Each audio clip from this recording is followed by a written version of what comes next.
Didn't do it before. It's fine.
Testing 1, 2.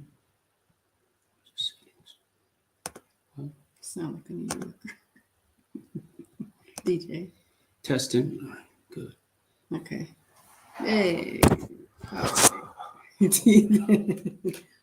What was it? I'm gonna X this.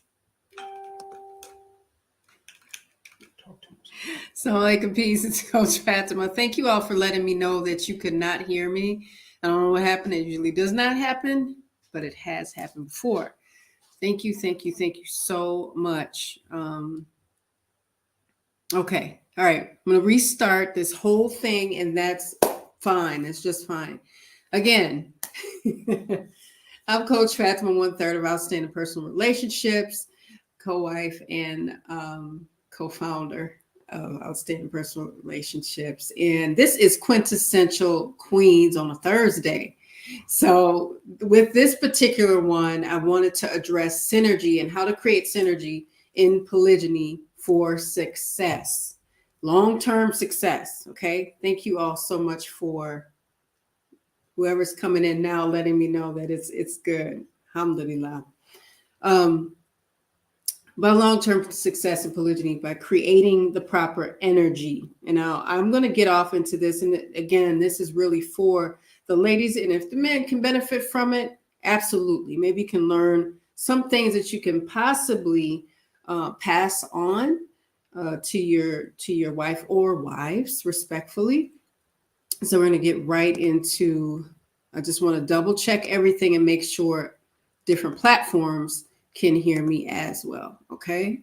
So before I get right into it, I'm going to be taking some Q&A at the end of this short talk, this short live cast. I'll be taking some Q&A. So as I do that, as I progress through the talk, the discussion, make sure you put question marks in front of your question. You'll see some things going to the bottom, across the bottom of the screen as well. Let's see here. So yes, okay, off we go. Everything looks good, sounds good. Let's get into this. So what are the essential elements of creating synergy for success in polygyny? Now, just a little quick background for those of you that are new. I've been married to Coach Nazir for 27 years. He has been in polygyny for 12. So our family is a polygynous family for the past 12 years. Now, I want to just do a little housekeeping and make sure that everybody knows that if this is your first year, please do not compare your first year to our 12th year, because it didn't start off so close like it is now. It was a rough start. It was not easy for any one of the three of us, Coach Nadir, myself, and my awesome co-wife, Coach Nyla. It wasn't easy because, again, polygyny is happening to everyone, and everybody has their own journey, their own story of triumph and trials. So with that, I want to, if some people are not, I don't want to assume everybody's super familiar or fluent with the English language. There's so many words, there's so many things and terms and different ways to inflect and different synonyms and all kinds of stuff. So I want to get into the definition of synergy. So what is synergy? I'll give you the definition as I found it on the internet, and I really liked it once I found it. I know what it means, but I love the definition that was provided via the interwebs. So synergy is the interaction or cooperation of two or more organizations, substances, or other agents to produce a combined effect greater than the sum of their separate efforts. Boom. I love that because as men are the ones that are practicing polygyny, oftentimes wives, I know, especially for me, I thought, well, this is something for Coach Nyla. This is not my business, you know? So it wasn't for me. I didn't want it for myself, as many wives do say, because I didn't see the long-term success of it. I just didn't. I didn't know my place in it. I didn't realize I had a place in it. I didn't realize I could help with it. I didn't realize I could aid. I didn't realize I could receive any assistance within polygyny, or that it might possibly make my life easier. So I had a lot of assumptions because I had an ego I had to protect. It felt very chaotic to me. Okay. So one of the things that I've learned over the past 12 years of coaching, counseling, personal development, traveling, mentorship, entrepreneurship, and getting to some really awesome circles of people that knew better than I did and saw more in me than I saw in my own self. One was Coach Nazir. So with that, I had to understand that I had to create some goals that supported the success of polygyny. So I had to get in there and cooperate and accept the fact that, okay, I can help here. I can make this easier for all of us. We all have a part. And if I would just play my part, then this would be easier, period. In turn, as a result, easier for me. You know, and I had to learn that cooperating versus this resistance versus I don't fit here versus judging myself harshly and others did not aid the family, did not help anyone. It didn't serve, especially didn't serve me. And it wasn't about me. That's another thing. So understanding that positive energy loves to couple with cooperation and teamwork is important. It's not something that just kind of passes by and you go, you know what, I'll cooperate. But I'm going to meet it with a little resistance here and there. I'm not going to do it all the time. I'm going to be up and down with it when I want to. Now, another thing I would like to make a clarification on is that co-wives don't have to be friends. They don't have to be in each other's world. They don't have to be close. They don't have to cooperate with one another. It would be good to be cordial, to respect each other's title as wife or wives. You don't have to say co-wife. You don't have to say my sister wife. You don't have to say any of that. You don't have to cooperate. You don't have to do anything. This is best practices for best results. And I'll keep repeating that because it's true and it needs to be said. So what's important to understand, although you don't have to be close, although you don't have to cooperate, although you don't have to be friends, you don't have to do any of that, but you also don't have to have a successful journey through polygyny as a family. Now, you might not feel like you're family, and that's okay. There might be reasons why. There might be geography. There might be bad energy between the two wives. The husband might not desire that at this time. It might not be the right time. It might be too soon. It might be too much that has happened to recover from it. Maybe. Everybody has a different story. However, if there's some room to create a situation in your family or in your sisterhood or your interaction with your co-wife, then that's great because you might have someone that is supportive on the other side as well. That's the thing. Because sometimes, not everybody, some co-wives may believe, well, she's here to cause problems and issues and roadblock me and, you know, take my husband away from me like she can just abduct him, mind, body, and soul, and she's the puppet master.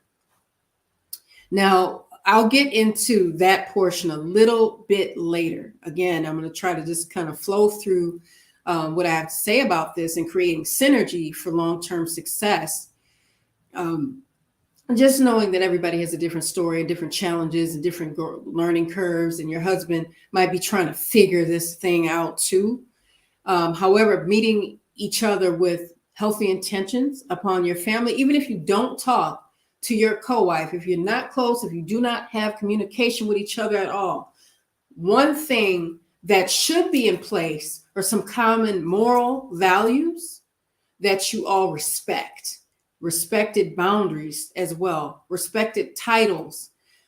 I knew, for example, I'll give you a quick example. My co-wife and I had the same values, same morals. We might not like the same things, this kind of stuff behind me, but we had the same common goal, not to traumatize our family. Yeah, I didn't even have to talk to her to know that. I knew that. And I also knew that Coach Nazir would have never, ever, ever married her had he thought otherwise. I mean, no man would do that. No woman would marry a man knowingly that he is set out to traumatize her and her family and her children. It's just not something that healthy-minded people do.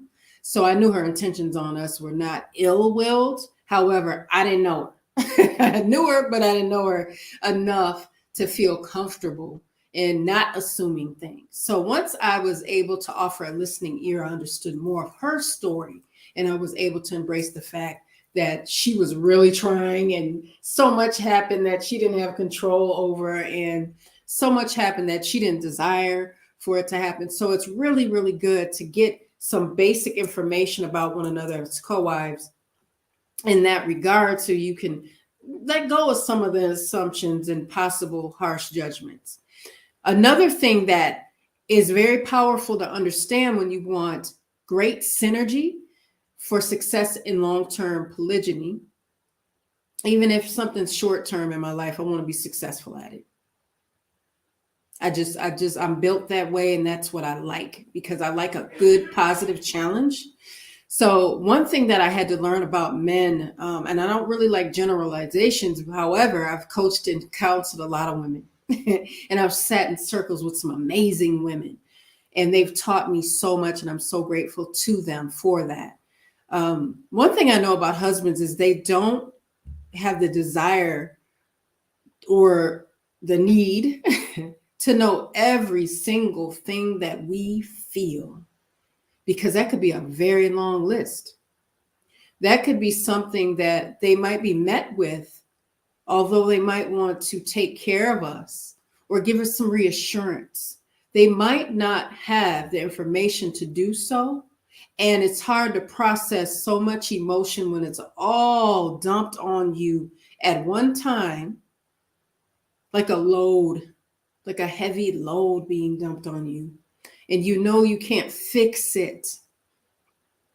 And you might not want to go so far as to fix it to diminish someone else, meaning your other wife or wives. I want to shout out the brothers that might have 3 or 4 wives, because in Islam you can have up to 4. So I don't want to disregard the sisters there's not just 2 wives, there's 3 or 4 wives. Respectfully, they're wives just like anybody else. I don't ever want to forget them. They're much value as well. That's one thing that's powerful to understand, is that men have to process what they're hearing, and then they meet it with logic. So if we give them a lot of emotion, to expect a lot of emotion in return is something that might not ever happen, because they're processing. Their processor is different than ours. Does that mean their processor is wrong? No, it means that that's how they process things as men, as husbands.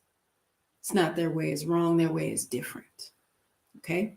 So one major thing is respecting resolutions. Resolutions are the decision to find a solution. That means you make a conscious effort to find a solution, and a solution or a resolution or resolve is the solution. So one thing I understood, not right away, but I understood that once I make the decision to find a solution, then there it is. There's my answer to the hardship. Once I made a commitment to solve an issue. I don't like the word problem. I like to say I have a concern or there's some issues. Because to me, issues, when you say, I got a problem with you, I have problems, we got problems, versus saying, I think there's some issues. That energy is met with other energy from a husband that he can go, okay, there might be some hope here. There might be something I can fix here, or something we can come to an agreement upon, because I'm being met with an issue, but not all this problem, because I might not know what to do with it right now. And I love that men can say, and women can say this too, and I offer anyone to use this. If our husbands say, I don't know, that's not a bad thing. Because I hear a nonverbal, I don't know yet, on the end of that, which means there's some hope for the future, which means I'm going to invest the time to figure it out, which means we can be patient. And I'll get into that just shortly. One thing I've never heard of someone say, you know, I have a hostile resolution to this problem. Because who's going to sit there and listen to it? If you say, yeah, I've got a really hostile resolution or solution to this problem that you have. They might be sitting with you, but their ears left the chat. They're not hearing because it is hostile. It's an oxymoron. So having the proper tone and inflection matters a lot when we're communicating for long-term success in polygyny. It's not always easy, and we don't always act right. We're humans and we go up and down, but we don't sit in happiness constantly. However, again, best practices for best results is not to have a hostile communication with our spouses, even though we're dealing with challenges.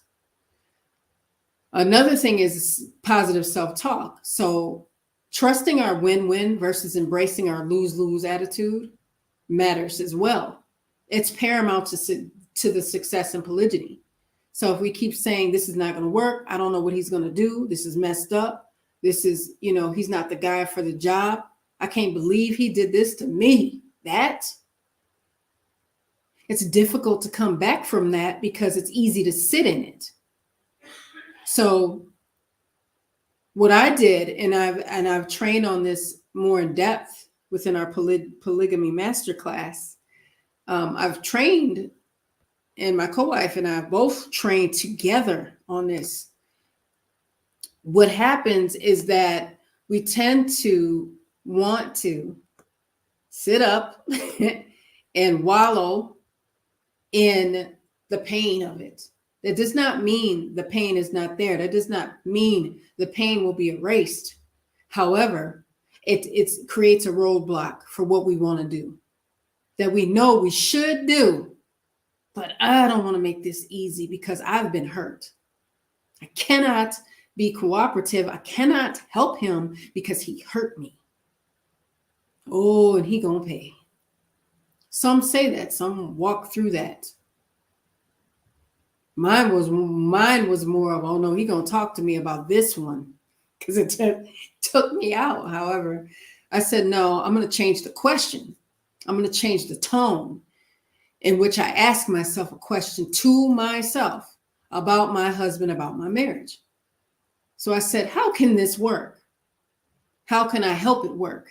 How can I make it better? How can I find a resolution? How can I become a better wife and mother? Nobody said, you know what, you need to become a better wife and mother to me, and you need to do it now. No, I knew I needed to do it, because that's a lot of the self-check or the self-reflection or accountability. It's easy to hold a husband accountable for marrying more than one woman, but as soon as it gets to us, then it becomes, no, I don't need to be accountable for anything, because see, I didn't do this and I didn't order it. I didn't ask for it.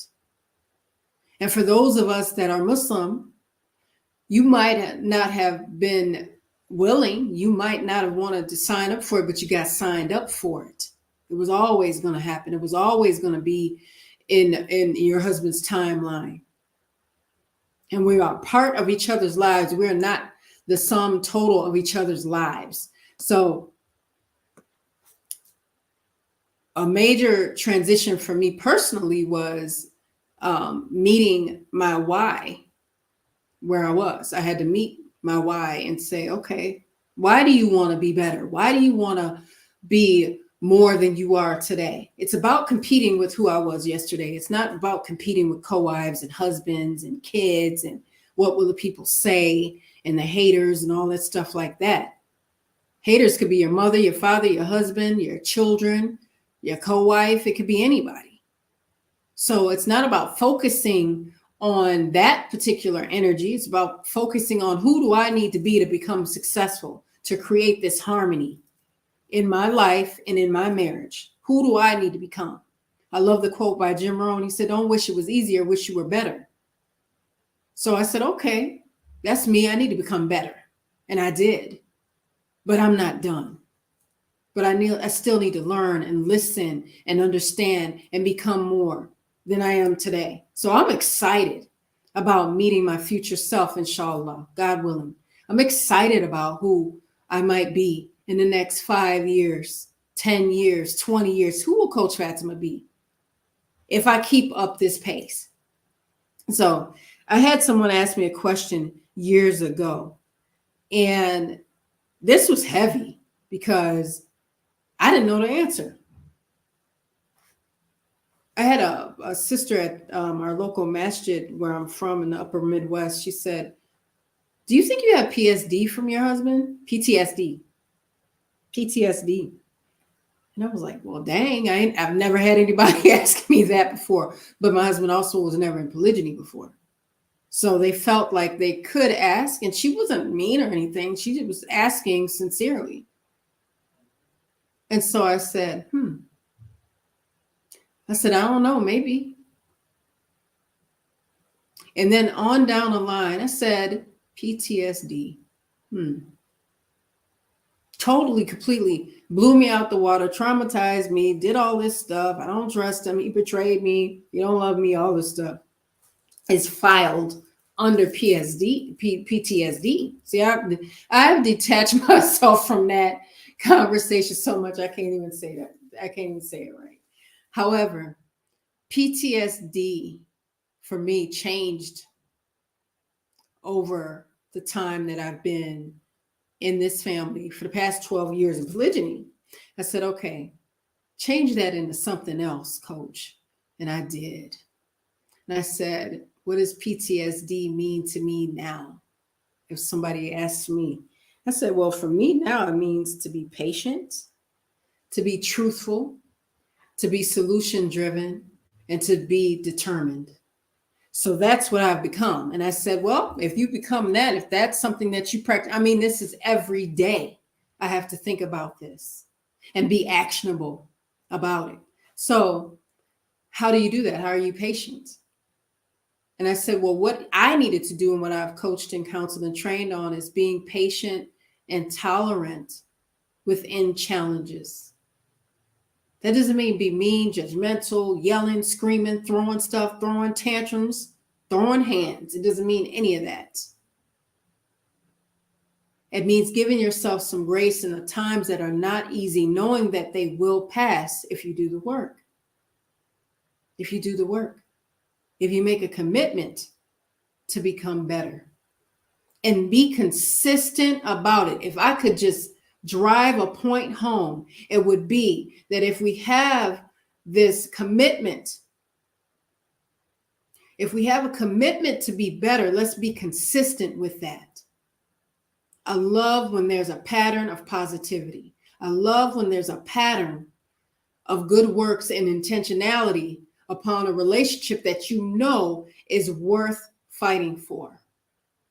That thing is beautiful. If you look at 30 days and you go, you know what, I have 30 days to be the best me I can be. And life is still going to happen. Life is still going to happen. It's still going to go on. You're still going to be irritated. You're still going to be tired and hungry and met with challenge. And you might argue with your spouse. But that does not mean the end is near. That just means you might have a little bit more work to do. There might be a little setback. But there's an intention. If you wake up every day and go, okay, I'm not only going to be patient with myself, I'm going to be patient with other people.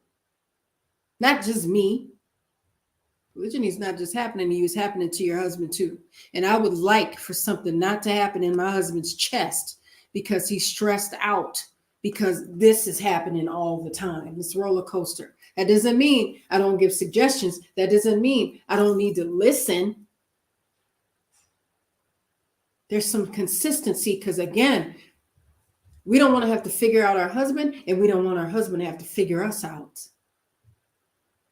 So having long-term success in polygyny, having synergy, having balance, having good energy, having that cooperation means there has to be a commitment to consistency. Because long-term, that means some years, some months, some weeks, some days, some hours, some minutes, some seconds. Every second counts. I don't care. Every second counts because you don't own time. And I'll keep saying that over and over and over again. T, truth. To be truthful. Respecting the truth matters. Truth doesn't have to equal turmoil. So, okay, if your husband wants to practice polygyny, and if he does practice polygyny, he needs to talk to you about something, it doesn't have to be traumatic and full of turmoil and chaos. There's so much freedom in the truth. There's so much freedom in the hard conversations if we just have the willingness to have them. If we allow ourselves to have them, if we allow the truth to be told and be heard, there's freedom in there. There's liberation in there. It's important. So if you let it into your life, you'll have that freedom. You'll feel it. You go, you know what? This conversation ain't no joke. It's hard. It's difficult for me, but I'm going to have the conversation. Let's sit down. Let's talk. It feels good to have a hard conversation. And at the end of it, know that your spouse, although they might not have it all figured out, is there for you. And it ends on a good term. It ends with good energy because they know, okay, we had it and it was safe for me and I wasn't hurt by it. I didn't feel betrayed by it. I didn't get yelled at. I didn't get judged. None of that. I was heard. It was received and we're going to continue to work on it. They can trust you. And then they know if we got to do it again, it might turn out good just like this last one. But if they're having a conversation with you and everything blows up to this cataclysmic event, then you know what? The next time they won't want to talk to you. It's that simple because they'll be afraid. They'll be afraid. I don't know. Last time you blew up on me, I don't know if I should just keep it all to myself and keep it in. S, solution driven.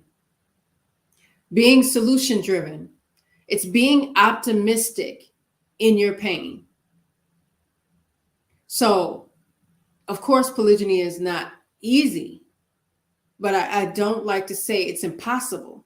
It's not impossible. I'm sitting here face to camera, talking to I don't know how many people. And I never thought I would be here doing this. But the work and the travel and the mentorship and the books and the studying every day. I study every single day. The OPR team, the OPR family, our tribe, we study something every day so that we become better, each one of us. And it might look different. We have our own family book club. However, we have other things we study, other personal development material. And sometimes we study each other. That's what's beautiful about OPR is that we are all mentors of each other. There's much mentorship in our family. And we all had to kind of figure things out, come together, figure some stuff out, figure some things out individually, and do our own individual work. And then meet in the middle. So what I had to do is set out to understand within myself is that the impossible could be possible. And that is a good attitude to have. I went through some stuff.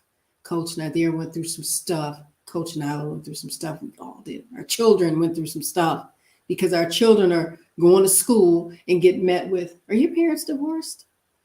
You know, stupid people asking children questions that they should ask adults. And they might have very well walked past me. It'll take a lot to ask me that. And I know that. However, it was inappropriate to ask children, to ask teens, preteens, tweens, whatever you want to call littles, questions about their parents. I don't answer questions that are designed for Coach Nazir in our community. And well, how come he did it this year? How come he did it at this age? Well, you know what? You have his number, right? Well, yeah, I got his number. You follow him on Facebook, don't you? Yeah, I follow him.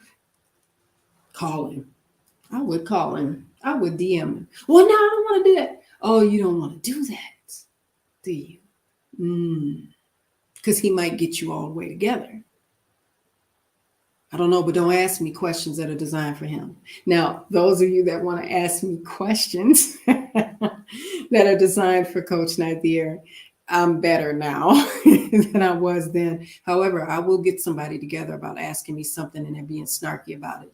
And it's got something to do with him. And if you push it too far, I won't wait. I'll just have to get you together all the way myself. Now, we're going to get back on this. The last thing is determination. And this is huge because it's understanding your ability versus your disabilities.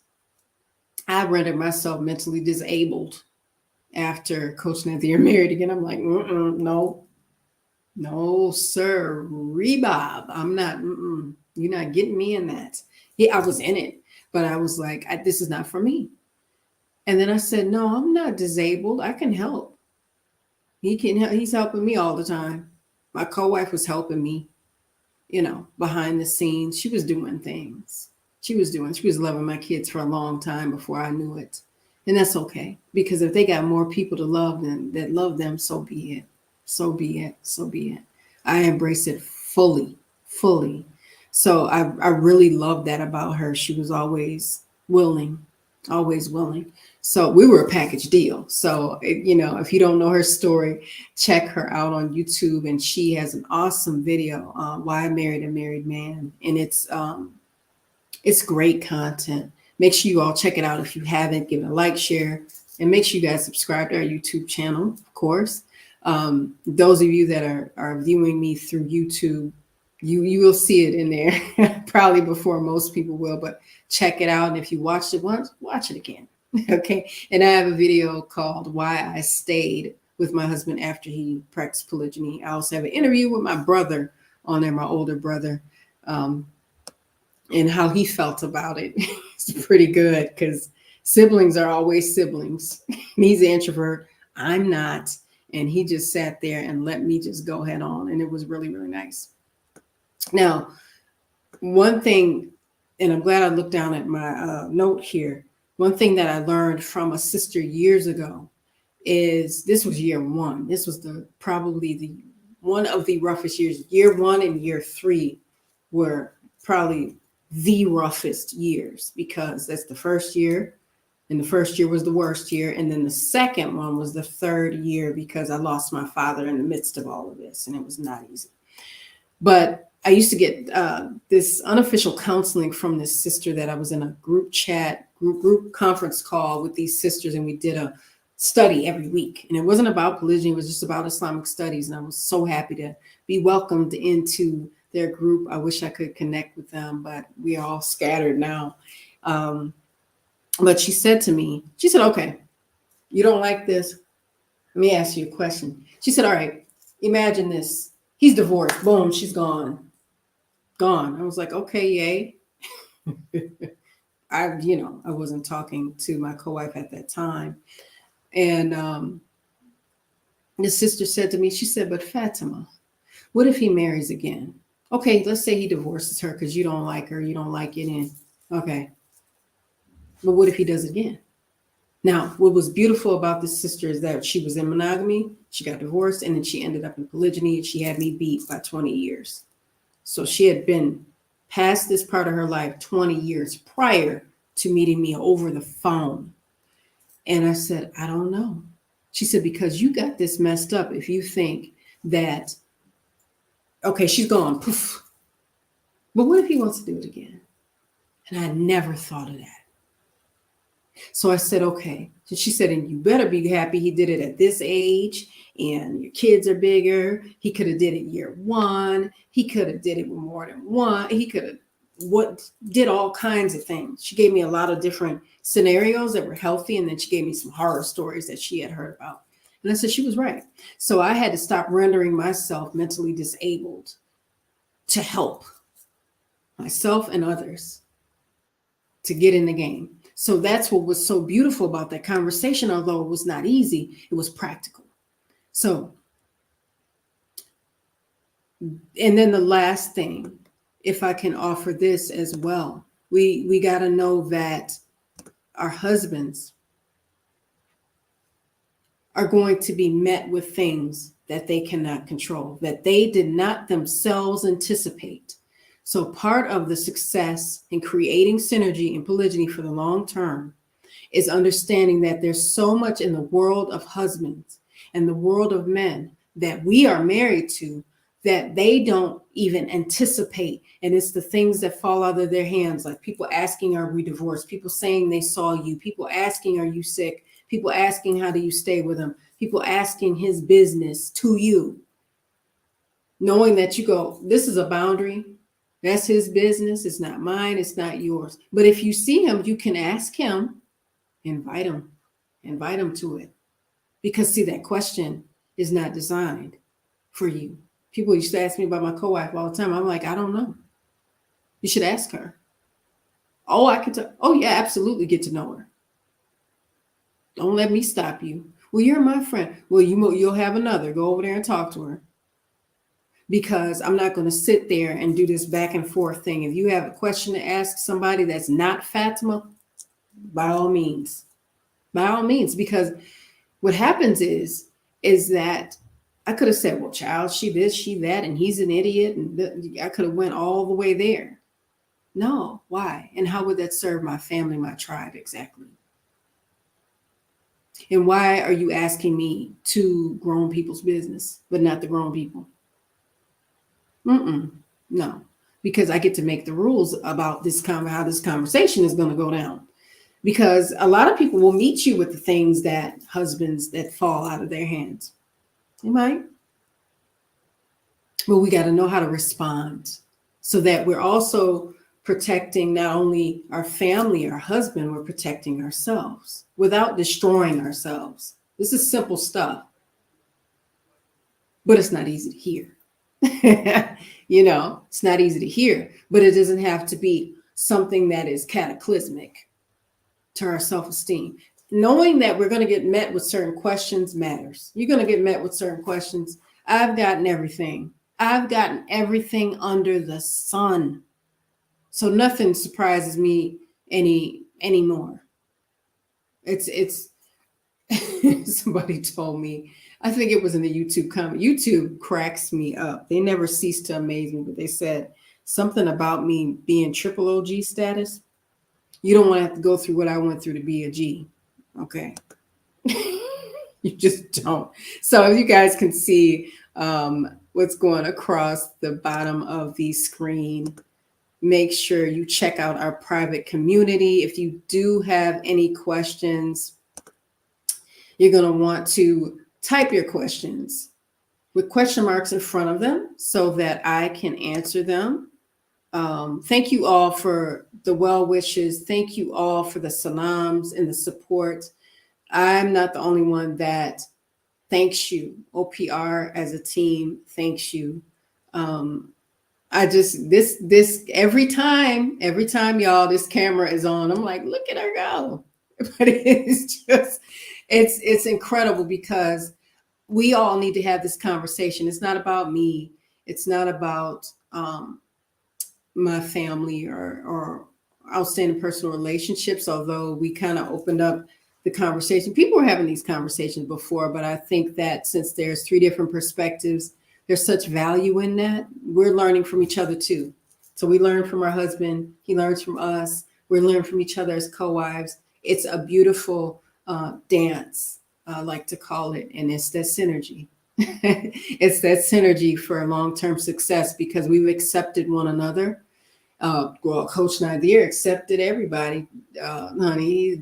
He's the one he's the one that practices polygyny, so he didn't have no hard times accepting us. He didn't have a hard time accepting either one of us. However, accepting the knowledge and acknowledging the works in the mentorship is very important to us as wives. I think I speak for both of us when I say that we appreciate his presence and putting himself out there, because people have, made him the villain. He's the villain. I'm the G. And I always call my co-wife Snow White. She's a sweetheart, but I told her, you just open up your hands and all the animals come running. So we have this joke, but we're all so different from one another. And I really love the fact that we are, because everybody's different and everybody can get a different perspective. And there's someone here for everyone, I find. And I love that. Thank you all. You guys are really having some really good conversations in the chat. And again, thank y'all for letting me know about the sound. The hub, who is always behind the scenes, came in and helped me out with that, because my laptop, I'm still figuring her out. Here is a question. I want to put it up on the screen.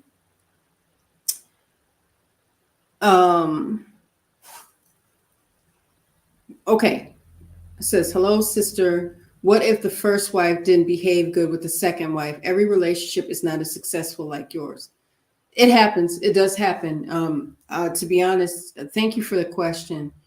That's a thing. It does happen. I mean, it can happen with subsequent wives not liking another subsequent wife or initial wife. They're not behaving well with each other, or they meet each other and the subsequent wife is met with an array of machine gun questioning, interrogation, browbeating, all kinds of things. It's just, people have to hold themselves accountable, and a subsequent wife, if that's what she's being treated like. Let me tell you something real quick. If I was a subsequent wife and the initial wife was treating me like that, oh yes, there would be some distance between the two of us, because I wouldn't keep putting up with it. That's me. And I would have to have a conversation. There's some hard conversations to have, and letting the husband know what's kind of going on, and saying that, I don't know, I could be reading something wrong, but not to be messy. But this, I kind of want to keep my distance, because we're not having a positive experience with each other. Distance have to be created, because just because we're co-wives doesn't mean we need to take each other's mess. I'm telling you that right now. Initial wives can sit in privilege because they're the wife that's supposed to be there, because we're initial, we're the legal, we're the logical one. We're first, that whole thing. So people pick sides. But my co-wife is not my chambermaid, babysitter, chef, none of that, nurse. She's not someone I can walk around and sit up and bully. And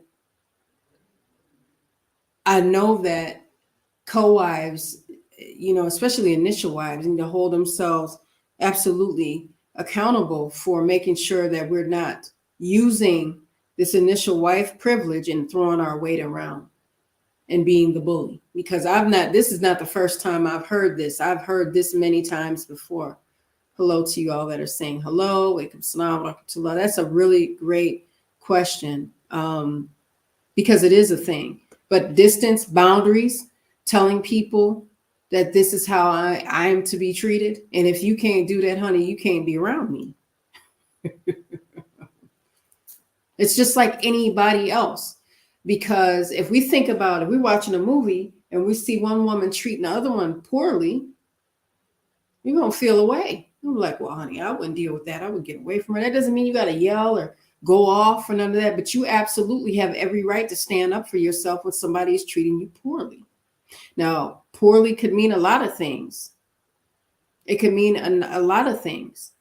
It could mean eye roll. It could mean she's calling you out your name, trying to hit you, whatever the case may be. It could be, shoulder checking you. I've heard of co-wives fighting each other, hitting each other mentally, physically, spiritually, guilt tripping each other, blame shifting. I've heard of co-wives being one's a narcissist, one isn't. You know, you hear to, you know, do what I say. I'm going to tell him. I'll get to him first. He'll believe me over you. Right? So that though these things do happen, but of course, everybody's not as successful. But remember, this was not like this year 1, 2, 3, all the way up to 7 almost. But we had respect for each other. We were cordial. I never called my co-wife anything other than wife because that's what she was. That's what she is to this day. But I also wasn't going to act like I wasn't married to Coach Nyla either. So, I mean, and that's till I draw my last breath or something else jumps off. And I doubt that very seriously. Okay. All right, y'all, another question. I hope that cleared that up, sis. You know, I don't want to have to go left, but that was a good question.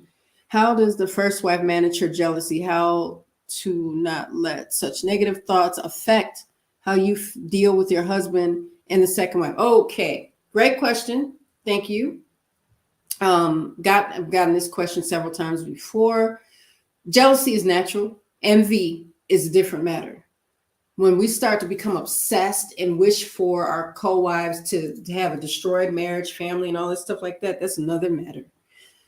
How to not be as jealous is celebrating the parts of you that you love and that your husband loves. What do you all love about each other? What do you love about your marriage? Now, I remember years ago, I was pregnant with my youngest son, my youngest child. And I was having a rough day. And it was one of those days where like, oh my God, he's at the other house. He's at his other house with his other wife. What am I do? You know, it was one of those. And a friend of mine, a dear friend of mine to this day, 20 plus years, a friend of mine. And I'm sitting there pregnant, hot. You know, I had a fall baby, Indian summer. And I was like, oh, I'm hot, I'm pregnant, I'm fat. He's got another wife. What am I gonna do? You know? And she said to me something so beautiful. And she said, Fatimah, remember that the love that you and your husband share together is growing inside of you. And I said, hot diggity dog. Go ahead. You know, and so it shifted something in me that day. I was asking myself the wrong questions. I was asking myself, I wasn't saying, well, he's over there right now, but he'd be here later tonight. That stuff. It's no different than what a subsequent wife would have to ask herself. It's focusing on the parts of my marriage that I celebrate with Coach Nazir. It's not forgetting who I am. It's celebrating the different talents that I have. It's creating a life for myself outside of what he's doing. I'm not just Coach Nazir's wife, honey. I'm an artist. I'm an author. I'm an entrepreneur. I'm a mother. I'm a sister. I'm a daughter. I'm a granddaughter. I'm a friend. I'm a friend not only to the women in my life. I'm a friend to Coach Nazir. I'm a friend to Coach Nyla. That's my sister, not through biology, because I don't want people to get that twisted. Because sometimes they go, "Oh, y'all look alike. I knew you were sisters." Sisters in Islam. So I have a life that I created outside of just being his wife because I have other attributes. And oftentimes when our husbands marry again, we forget that. We forget that. It's no different than in monogamy when you have to have a life outside of your husband. However, he has another wife. He might have 3 other wives, but it's creating a life for oneself. So you're not busy with just thinking about what he is doing. I am not here. I was not created. I'm not here because if I was created to specifically focus on him, I could focus on him and not move one muscle and die there. But I wasn't created like that. I'm not built that way. I wasn't designed that way. I wasn't designed to sit up and obsess over one man that's among other men. However, he's extremely important to me and I love him very deeply. But my job is not to sit up and focus on Coach Nazir because guess what? Coach Nazir don't sit up and focus on me because he knows he has to worship Allah first and foremost, right? And I don't go before that and no one else. So if I focus on what I have to do as a Muslima, I'm going to get religious on some of you because I'm Muslim. I'm active, practicing Muslim. Our family is. I can't sit there and focus on what he's doing with his other wife. I can't. I won't do it. Stuff runs through your mind. You're a person. But it's how much time am I going to lend that focus? I got other stuff to do. See, I got to create. I have to mother. I have to worship. I have to learn. I have to become more. I have to become better. See, I have goals to becoming a better Fatimah than I am today. And I can't do that if I'm sitting up thinking about my husband on replay. I didn't do that in monogamy. He didn't do that in monogamy. We had jobs to do. We had children to raise. So just celebrating the parts of you that make you unique and beautiful and creating a life for yourself, a schedule for yourself. What am I going to do today? And sometimes it's not 30 days out. Sometimes it's what am I going to do between the hours of 11 or the hours of, I get up very early, you guys. I'm up after Fajr doing what I have to do. From the hours of, let's say after the first morning prayer to 8 o'clock at night, what is that going to look like? And then when I see him tonight, what are we going to do? But once you get done with all of that, then you'll find that you'll have less and less time to just focus on him. Jealousy is a natural part of us as women because we want to protect our families and our children, and we want to get in there and get in the game.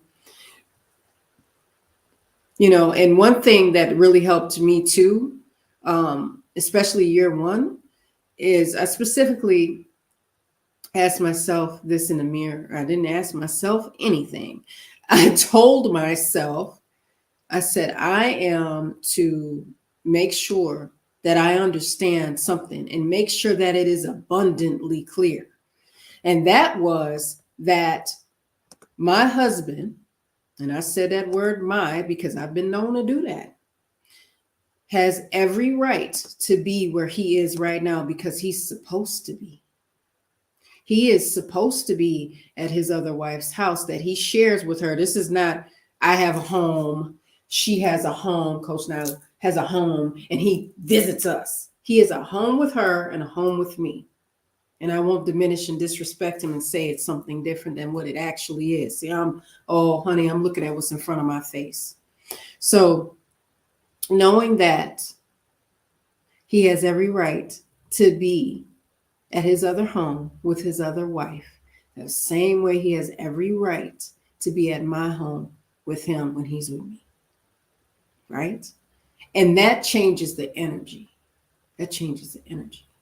Because men don't marry women to get duplicates. It's not copy paste. He gets something from one wife that's special, just like he gets something special from the initial wife. Everything's different. Everything's unique. And we, you know, I didn't have a second child to copy paste my first child. Oh, you ain't good enough. Let me get over here and get the second child. You sit over there. That's it for you. You're no good to me anymore. No, I love my children at the same time. At the same time, for different reasons, though. For different reasons. So it's no different when men marry more than one wife. They didn't marry Coach Nyla to get another Coach Fatimah. That is absolutely ridiculous and impossible. Absolutely impossible. You see? So yes, let's focus on, very great. I love that question. It's a very powerful question, but let's make sure that we're celebrating the things that are beautiful about us. And with that being said, if you all don't have any more questions, I'm going to be ending this live. Thank you so much for that question, and everybody else who asked them and showed up and spent time with me today for Quintessential Queens, creating synergy in your life in polygyny for long-term success. I will be back next week, inshallah, God willing, for the next installment of Quintessential Queens. And make sure you guys visit our polygamy masterclass. And to get more details, you want to visit polygamymasterclass.com. And you want to pick up your polygamy roadmap as well. And I'll put that across the bottom of the screen at polygamyroadmap.com for details. So I want to make sure that you all join our private community and make a profile, you know, welcome yourself in, introduce yourself, and that's a safe space, and it's a troll-free zone where we can talk about polygyny in more detail, and you'll talk amongst each other as well. So I'm going to leave you guys with some GLC. Make sure you comment, like, subscribe, share this because sharing is caring. And let's see what else. I just want to check one more time and make sure we got all the questions. And then my co-wife and I, Coach Nyla, go to coachnyla.com if you want coaching and counseling, or visit me at coachfatimah.com if you want coaching and counseling, because we both offer it. So again, it doesn't matter if you're an initial wife and you want to go to Coach Nyla, by all means. If you're a subsequent wife and you want to be coached by me, that's fine as well. We just want to put that out there. So I don't want co-wives to think that, oh, I can't talk to Coach Fatimah because I'm not an initial wife. And I don't want you all to think you can't talk to Coach Nyla because you're not a subsequent wife, okay? Sometimes it's the difference between how Coach Nyla and I communicate is different. And I love that because there's something for everyone there. So make sure that you check us out there as well. I'm going to wrap up this particular live because it is Maghrib for me where I am in the world. And I'm going to get ready to offer Salat with my family, inshallah, God willing. I hope to see you all in the next live for Quintessential Queens. Yeah, I think that's pretty much it. That thought left me. So with that being said, you guys, if you join our private community, you can send us direct messages in there as well. And you're going to want to talk amongst each other. And we check in our community each day. So maybe not exactly when you send the message, but we make sure we read our messages. And you can email us at support@outstandingpersonalrelationships.com. So I will see you guys in the next one. I'm going to leave you with a little GLC as promised. Make sure that you are growing intentionally, loving fearlessly, and connecting on a higher level every single day. I'm Coach Fatimah. See you in the next one. Assalamu alaikum. Peace.